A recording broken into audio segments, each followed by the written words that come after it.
Meeting new friends is always important to me, but at times, I regret it. Sometimes that question comes up. Hey, you're Henry and Harry's little brother? Sadly, I reply, yeah. Then I see the new person they see me as, their little brother. I remember when I used to love this title, when we were little, when we used to go everywhere together, when we used to do everything together. From going to the store, rollerblading, and even showering. I looked up to them because we grew up without a father in the house, and they were my role models. Since we had no father, my mom had to play both roles, so she went from caring mommy to scary and angry daddy. Yeah, we got disciplined a lot, but that was because we always caused trouble. Our household accepted this violence as a rule. If you cause trouble, then you get punished, and we always broke this rule. This household which accepted violence forged my brothers into who they are now.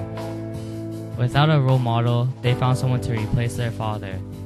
This is when the trouble began. My oldest brother then started hanging out with a new crowd and started bringing new people home. He started smoking with these strangers, and the next thing I knew, he was part of a gang.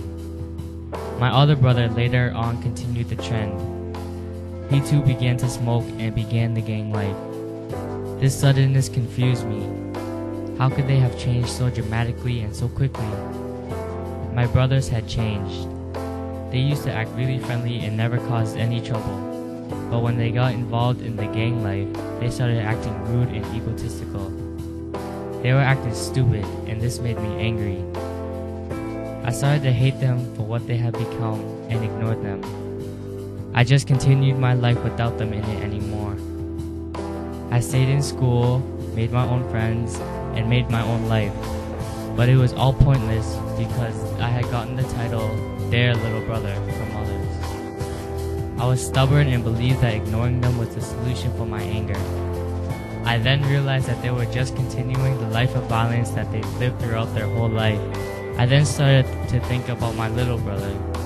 Would he also change in a few years? How could he stay out of this trouble like I did? Well, after a while, my brothers started to smarten up. They stayed out of trouble and started working. Close to home taught me that the root cause for street violence starts with violence at home. Although my brothers faced violence at home, this is not the only reason why they became gangsters. It is also because of the influence of their friends. Because of this, I know that my little brother won't follow their footsteps because we won't let him. Growing up with domestic violence is never easy, but learning about it is. This is why I'm at close to home.